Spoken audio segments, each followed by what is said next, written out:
Exercise 5.3 question number 3 के first part में given है a की वैल्यू 5 गिवन है, d equals to 3 and an equals to 50 given है और हमें फाइंड आउट क्या करना है, n की वैल्यू फाइंड आउट करना है और हमें यहाँ पे sn की वैल्यू फाइंड आउट करना है। तो फर्स्ट पार्ट में आपको यहाँ पे n की वैल्यू फाइंड आउट करनी एंड sn की वैल्यू फाइंड आउट करनी है।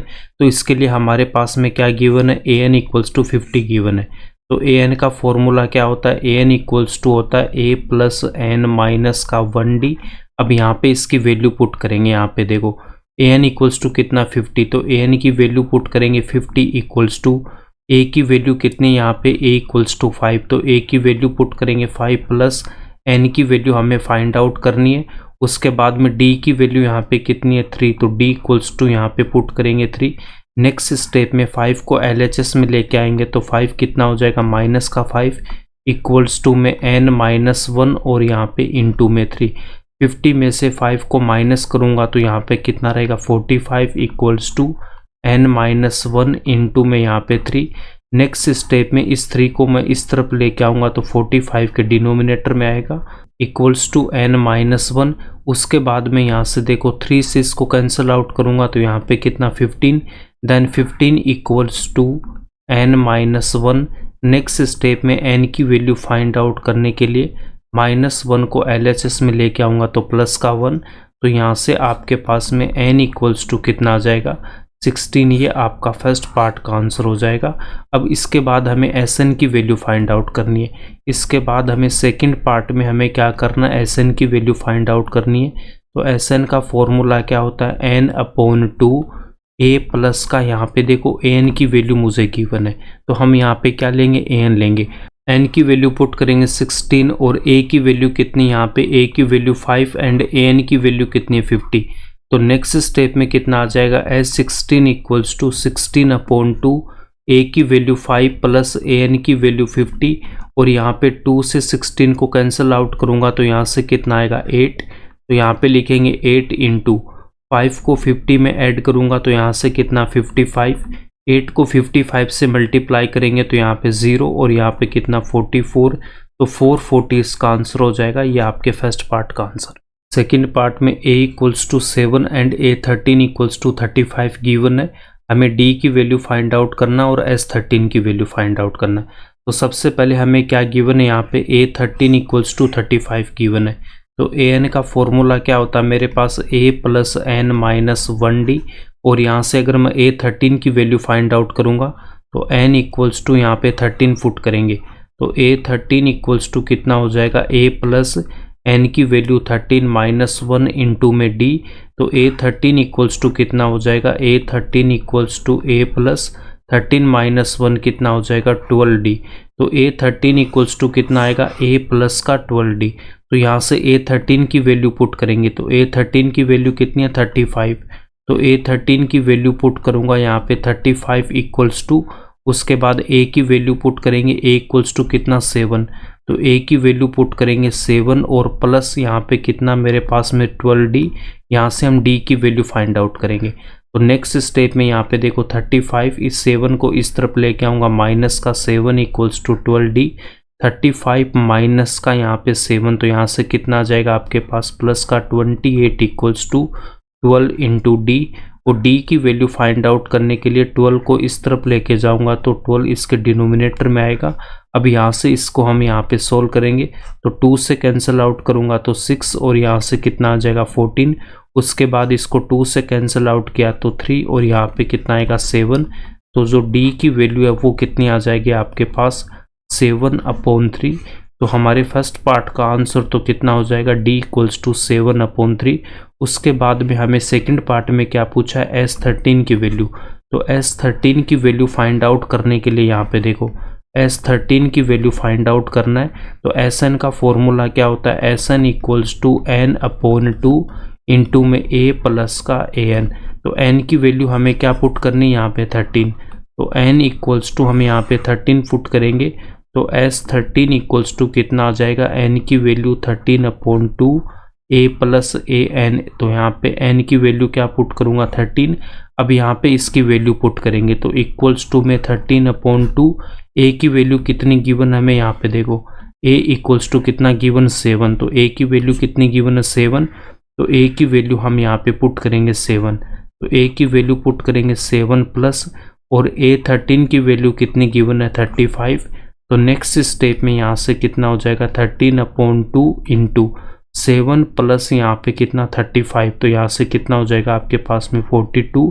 अब इसको हम यहाँ पे सोल्व करेंगे, 2 से कैंसिल आउट करूँगा तो यहाँ पे कितना 21, तो नेक्स्ट स्टेप में हम 13 को 21 से मल्टीप्लाई करेंगे तो यहाँ पे कितना आएगा 3, 26 और 1 यहाँ पे कितना 27, 273 इसका आंसर हो जाएगा। A12 equals to 37 and D equals to 3 given है। हमें A की वैल्यू फाइंड आउट करना और S12 की वैल्यू फाइंड आउट करना है। तो सबसे पहले हमें यहाँ पे देखो A12 इक्वल्स टू 37 गिवन है, तो A12 को हम क्या लिख सकते हैं कि AN equals to A plus N minus 1D। तो यहाँ से N की वैल्यू अगर मैं 12 पुट करूँगा तो A12 इक्वल्स टू कितना आएगा A plus 12 minus 1 into D, then A12 equals to A plus का 11D, A12 equals to A plus का 11D आ गया। यहाँ पे A12 की वैल्यू पुट करूँगा कितना 37, तो A12 की वैल्यू कितनी है 37 इक्वल्स टू यहाँ पे A प्लस का 11 और D की वैल्यू पुट करेंगे, तो D की वैल्यू कितनी गिवन है यहाँ पे 3 गिवन है, तो D की वैल्यू यहाँ पे पुट करेंगे 3। तो नेक्स्ट स्टेप में यहाँ पे देखो 37 इक्वल्स टू A प्लस 11 को 3 से मल्टीप्लाई करूँगा, देन 37 और माइनस का 33 इक्वल्स टू A, 37 माइनस 33 तो A की वैल्यू कितनी आ जाएगी 4, तो A इक्वल्स टू कितना आ गया 4। तो फर्स्ट पार्ट का आंसर कितना हो गया आपके पास में 4। उसके बाद में हमें सेकंड पार्ट में क्या पूछा था S12, तो S12 की वैल्यू फाइंड आउट करने के लिए यहाँ पे देखो S12 की वैल्यू फाइंड आउट करना है, तो Sn का फॉर्मूला क्या होता है Sn equals to n/2 into A plus का An। तो यहाँ पे n की वैल्यू पुट करूँगा मैं 12, तो S12 equals to 12/2 A plus का A12। अब यहाँ पे देखो अब इसको सोल्व करेंगे तो 12 को 2 से कैंसिल आउट करूँगा तो यहाँ से कितना आएगा 6, तो यहाँ पे तो आएगा 6। उसके बाद हम यहाँ पे A की वैल्यू पुट करेंगे, A इक्वल्स टू हमने कितना फाइंड आउट कर रखा 4, तो A की वैल्यू यहाँ पे 4 पुट करेंगे और A12 हमें ऑलरेडी गिवन था, A12 इक्वल्स टू कितना गिवन है 37, तो A12 की वैल्यू हम पुट करेंगे यहाँ पे कितना 37, तो A12 की वैल्यू पुट करेंगे 37, तो A12 की वैल्यू आपके पास कितनी आ गई 37। A की वैल्यू यहाँ पे हमने 4 पुट कर इक्वल्स टू 6 इंटू 4 प्लस 37 कितना हो जाएगा 41। 6 को 41 से मल्टीप्लाई करूँगा तो 6 और यहाँ पे 4 से मल्टीप्लाई करेंगे तो 24, तो 246 इसका आंसर हो जाएगा। A3 इक्वल्स टू 15 गिवन है, S10 इक्वल्स टू 125 गिवन है और हमें D की वैल्यू फाइंड आउट करना और यहाँ पे आपके पास में A10 की वैल्यू फाइंड आउट करना। तो यहाँ पे देखो A10 की वैल्यू फाइंड आउट करने के लिए आपके पास में A10 का फॉर्मूला क्या होता है, A10 इक्वल्स टू कितना होता है A प्लस का 9D। इसका मतलब यहाँ पे मुझे A की वैल्यू चाहिए और D की वैल्यू चाहिए, और D की वैल्यू आपको फर्स्ट पार्ट में, तो हमें यहाँ पे क्या करना है A की वैल्यू फाइंड आउट करनी है और हमें D की वैल्यू फाइंड आउट करना है।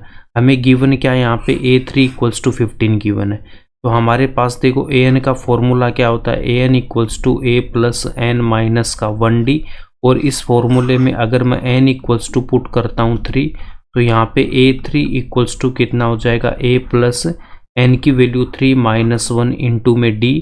तो यहाँ से इसको हम सोल्व करेंगे तो यहाँ पे कितना आएगा आपके पास में A3 इक्वल्स टू कितना हो जाएगा A3 equals to A plus का T माइनस 1 यहाँ पे 2 और यहाँ पे D। अब A3 की वैल्यू पुट करेंगे, A3 इक्वल्स टू कितना 15, तो A3 की वैल्यू यहाँ पे पुट करूँगा 15 इक्वल्स टू A प्लस का 2D, और इसको हम बोलेंगे इक्वेशन नंबर 1। ये हमारे पास क्या हो जाएगी इक्वेशन नंबर 1। अब उसके बाद हमें सेकंड इन्फॉर्मेशन क्या गिवन है S10 इक्वल्स टू 125। तो यहाँ पे देखो S10 इक्वल्स टू हमें गिवन है 125, तो Sn का फॉर्मूला क्या होता है मेरे पास n/2 इंटू में 2A प्लस N माइनस का 1D।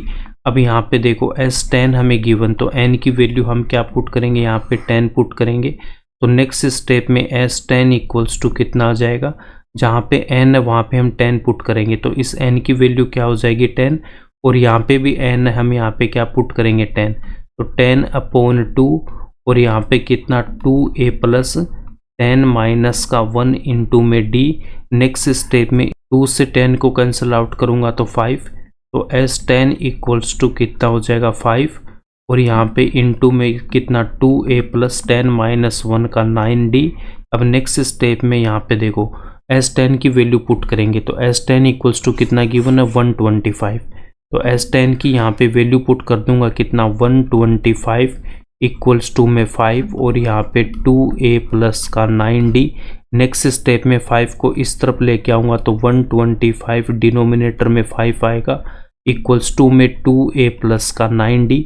5 से इसको कैंसिल आउट करूँगा तो यहाँ से कितना आ जाएगा आपके पास 25, then 25 equals to 2a plus का 9d। इसको हम बोलेंगे इक्वेशन नंबर सेकंड। अब यहाँ पे देखो आपके पास में दो इक्वेशन आ गई। इक्वेशन नंबर 1 क्या मेरे पास में, इक्वेशन नंबर 1 आपके पास 15 इक्वल्स टू a प्लस का 2d, 15 equals to a plus का 2d इक्वेशन नंबर 1। और यहाँ पे आपके पास इक्वेशन नंबर सेकंड है। अब यहाँ से हमें a एंड d की वैल्यू फाइंड आउट करने के लिए सबसे पहले हम या तो हमें a का कोफिशिएंट सेम करना है या फिर हम यहाँ पे d का कोफिशिएंट सेम करेंगे। बट हमारे लिए आसान क्या होगा कि a का कोफिशिएंट हम यहाँ पे सेम कर लेंगे। देखो a का कोफिशिएंट यहाँ पे 2 है और यहाँ पे 1 है, तो हम क्या करेंगे इस इक्वेशन को हम 2 से मल्टीप्लाई करेंगे। पूरी इक्वेशन को हमें 2 से मल्टीप्लाई करना है, तो 15 को हम यहाँ पे 2 से मल्टीप्लाई करेंगे और a प्लस का 2d है इसको भी हमें क्या करना है 2 से मल्टीप्लाई करना है। तो नेक्स्ट स्टेप में यहाँ पे देखो 15 को 2 से मल्टीप्लाई करूँगा 30 इक्वल्स टू, अब इस 2 को हमें a से मल्टीप्लाई करना है तो 2a, उसके बाद में इस 2 को हम 2d से मल्टीप्लाई करेंगे तो यहाँ पे प्लस का 4d और इसको हम बोलेंगे इक्वेशन नंबर 3। इक्वेशन नंबर 3 में a का कोफिशिएंट कितना 2 है और यहाँ इक्वेशन नंबर 2 में भी a का कोफिशिएंट कितना 2 है। अब इक्वेशन नंबर 3 में से 2 को माइनस कर लेंगे, ठीक है। तो हम यहाँ पे क्या लिखेंगे कि from equation number second minus 3, तो इक्वेशन नंबर सेकंड क्या आपके पास में सेकंड है 25 इक्वल्स टू 2a प्लस का 9d।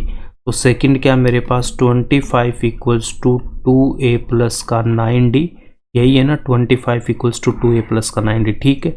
और इक्वेशन नंबर 3, तो इक्वेशन नंबर 3 क्या आपके पास में 30 इक्वल्स टू 2a प्लस का 4d और यहाँ पे इनका साइन चेंज हो जाएगा, प्लस है तो माइनस, यहाँ पे भी माइनस और यहाँ पे भी माइनस, तो प्लस के 2a से माइनस का 2a कैंसिल आउट होगा और LHS में कितना रह जाएगा, LHS में आपके पास में रह जाएगा 25 माइनस का 30, 25 माइनस का 30 इक्वल्स टू RHS में देखो प्लस का 9d और माइनस का 4d, 25 माइनस का 30 तो माइनस का 5 इक्वल्स टू 9d माइनस का 4d, तो यहाँ से कितना 5d। d की वैल्यू फाइंड आउट करने के लिए इस 5 को इस तरफ लेके आऊँगा तो -5 के डिनोमिनेटर में 5 आएगा और यहाँ से कैंसिल आउट करेंगे तो कितना रहेगा -1। तो d की वैल्यू कितनी आ गई आपके पास -1 और d इक्वल्स टू -1 हम पुट करेंगे इक्वेशन नंबर 1 में। इक्वेशन नंबर 1 क्या था आपके पास में 15 इक्वल्स टू a प्लस का 2d और d की वैल्यू अगर यहाँ पे मैं पुट करूँगा -1 तो हमें a की वैल्यू मिल जाएगी। तो हम यहाँ पे क्या लिखेंगे फ्रॉम इक्वेशन नंबर 1, या फिर आप क्या लिख सकते हो कि put d equals to -1 in equation number 1। तो इक्वेशन नंबर 1 क्या था आपके पास में 15 इक्वल्स टू a प्लस का 2d, यहाँ पे d की वैल्यू पुट करनी हमें कितना -1, तो नेक्स्ट स्टेप में 2 और d की वैल्यू यहाँ पे -1 हम पुट करेंगे। तो a की वैल्यू फाइंड आउट करने के लिए 15 इक्वल्स टू a, 2 को -1 से मल्टीप्लाई करूँगा तो माइनस का यहाँ पे 2, नेक्स्ट स्टेप में 15 -2 को इस तरफ लेके आऊँगा तो प्लस का 2 और यहाँ पे कितना a, तो 15 + 2 कितना हो जाएगा 17, तो a की वैल्यू कितनी आ जाएगी a इक्वल्स टू 17। तो फर्स्ट पार्ट का आंसर हमारे पास में आ गया a इक्वल्स टू 17। उसके बाद हमसे सेकंड पार्ट में क्या पूछा था, सेकंड पार्ट में हमसे पूछा है शायद a10 की वैल्यू, सेकंड पार्ट में क्या पूछा है a10 की वैल्यू हमसे फाइंड आउट करने को पूछा है। तो a10 इक्वल्स टू कितना होता है a प्लस का 9d। तो सेकंड पार्ट में हम यहाँ पे क्या लिखेंगे a10 की वैल्यू फाइंड आउट करनी है, तो A10 की वैल्यू हमें फाइंड आउट करनी है। तो A10 इक्वल्स टू कितना होता है मेरे पास, A प्लस का 9D, और यहाँ पे A की वैल्यू पुट करूँगा, A इक्वल्स टू कितना है था 17 प्लस का 9 इंटू D की वैल्यू कितना है माइनस का 1। A equals to 17 and D equals to हम पुट करेंगे माइनस का 1। यहाँ पे D इक्वल्स टू कितना माइनस का 1, ये दोनों वैल्यू इसमें पुट करेंगे। तो यहाँ से 17, 9 को माइनस 1 से मल्टीप्लाई करूँगा माइनस का 9, देन 17 माइनस का 9 कितना आएगा 8। तो यहाँ पे A10 इक्वल्स टू कितना आ जाएगा 8 आ जाएगा, और ये इसका आंसर हो जाएगा। D इक्वल्स टू 5 गिवन है एंड S9 इक्वल्स टू 75। हमें A की वैल्यू फाइंड आउट करना और A9 की। तो A9 इक्वल्स टू कितना होता है, A9 इक्वल्स टू होता है A प्लस का 8D। तो यहाँ पे हमें D की वैल्यू गिवन है कितना 5, और यहाँ पे A की वैल्यू अननोन है। इसका मतलब यहाँ पे हमें क्या करना है, A की वैल्यू फाइंड आउट करना है। तो A की वैल्यू फाइंड आउट करने के लिए हमें यहाँ पे क्या गिवन है, S9 इक्वल्स टू 75 गिवन है, और इसी फॉर्मूले से हम यहाँ पे इसकी वैल्यू फाइंड आउट करेंगे। तो Sn का फॉर्मूला क्या होता है, Sn इक्वल्स टू होता है मेरे पास n/2 इंटू में 2A प्लस n माइनस का 1D। ठीक है, n इक्वल्स टू इसमें हमें 9 पुट करना है। तो S9 इक्वल्स टू कितना हो जाएगा 9/2, उसके बाद में 2A प्लस n की वैल्यू यहाँ पे 9 माइनस 1, और D की वैल्यू यहाँ पे पुट करेंगे कितना 5। D इक्वल्स टू कितना 5 आपके पास में, तो D की वैल्यू हमने यहाँ पे पुट कर दी 5। उसके बाद में नेक्स्ट स्टेप में Sn की वैल्यू पुट करेंगे। Sn की वैल्यू कितनी आपके पास 75। तो Sn की हम यहाँ पे वैल्यू पुट करेंगे 75 इक्वल्स टू 9/2। उसके बाद यहाँ पे 2A प्लस 9 माइनस 1 कितना हो जाएगा 8 इंटू, और D की वैल्यू यहाँ पे 5। अब नेक्स्ट स्टेप में यहाँ पे देखो 75, 9/2 को इस तरफ लेके आऊँगा तो यहाँ पे कितना हो जाएगा 2/9 इक्वल्स टू 2A प्लस 8 को 5 से मल्टीप्लाई करेंगे तो यहाँ पे कितना आएगा 40 आएगा। अब नेक्स्ट स्टेप में हम यहाँ पे इसको कैंसिल आउट करेंगे। तो यहाँ से देखो अगर मैं इसको 3 से कैंसिल आउट करूँगा तो यहाँ पे 3, यहाँ पे कितना आ जाएगा 25 आ जाएगा। ठीक है, तो यहाँ से आपके पास में कितना आ जाएगा 25 को 2 से मल्टीप्लाई कर दो, यहाँ से कितना हो जाएगा 50/3 इक्वल्स टू यहाँ पे कितना 2A प्लस का 40। अब नेक्स्ट स्टेप में 40 को LHS में लेके आऊँगा तो माइनस का 40, यहाँ पे माइनस का 40 इक्वल्स टू 2A। अब इसका हम यहाँ पे एलसीएम लेंगे तो एलसीएम कितना आएगा 3 आएगा, और यहाँ पे 40 के डिनोमिनेटर में 1 रखेंगे तो यहाँ पे कितना आ जाएगा 50 माइनस 40 को 3 से मल्टीप्लाई करूँगा तो 120 equals to 2A। Next step में यहाँ पे देखो 40 माइनस का 120 इक्वल्स टू 2A, और इस 3 को हम इस तरफ लेके आएंगे तो ये 2A से मल्टीप्लाई होगा। 50 माइनस 120 तो माइनस का 70 इक्वल्स टू 2A को 3 से मल्टीप्लाई करेंगे 6A, और नेक्स्ट स्टेप में माइनस का 70 और 6 यहाँ पे डिनोमिनेटर में आएगा। अब इसको हम यहाँ से कैंसिल आउट करेंगे तो 2 से कैंसिल आउट करूँगा 3, और इसको 2 से कैंसिल आउट करेंगे तो 35। तो A की वैल्यू कितनी आ जाएगी माइनस का 35/3। तो A की वैल्यू कितनी आएगी माइनस का 35/3। ये आपका फर्स्ट पार्ट का आंसर हो गया। अब सेकंड पार्ट में हमसे क्या पूछा था, सेकंड पार्ट में आपको बोला है कि A9 की वैल्यू फाइंड आउट करना है। तो A9 कितना होता है मेरे पास A प्लस का 8D। तो A9 की हमें वैल्यू यहाँ पे फाइंड आउट करनी है। तो सेकंड पार्ट में हमें A9 की वैल्यू फाइंड आउट करनी है। An इक्वल्स टू कितना होगा A plus n minus 1D, और हम यहाँ पे n की वैल्यू पुट करेंगे 9। तो A9 equals to A plus n की value 9 minus 1 into D, then A9 equals to A plus 9 minus 1 कितना 8 इंटू D। तो A9 इक्वल्स टू कितना आ जाएगा मेरे पास A प्लस 8D, और अब हम यहाँ पे A की वैल्यू पुट करेंगे। A इक्वल्स टू कितना है माइनस का 35/3। तो A की वैल्यू पुट करूँगा माइनस का 35/3 प्लस 8 इंटू D। D की वैल्यू कितनी है 5, तो D की वैल्यू कितनी है आपके पास में 5, और A इक्वल्स टू माइनस का 35/3। ये दोनों वैल्यू हमने यहाँ पे पुट की है, यहाँ पे हमने दोनों वैल्यू पुट की है। तो A9 इक्वल्स टू हमारे पास में माइनस का 35/3 प्लस 8 इंटू 5। अब नेक्स्ट स्टेप में यहाँ पे देखो माइनस का 35/3 प्लस 8 इंटू 5 यहाँ पे कितना होगा 40, और नेक्स्ट स्टेप में हम इसका एलसीएम लेंगे, एलसीएम कितना आएगा 3, तो यहाँ पे माइनस का 35 प्लस और यहाँ पे 40 के डिनोमिनेटर में 1 और 40 को 3 से मल्टीप्लाई करूँगा तो 120। तो नेक्स्ट स्टेप में यहाँ पे कितना आ जाएगा मेरे पास में A9 इक्वल्स टू माइनस का 35 प्लस का 120, तो यहाँ पे कितना हो जाएगा 85/3। तो A9 इक्वल्स टू कितना आ जाएगा 85/3, ये इसका आंसर हो जाएगा।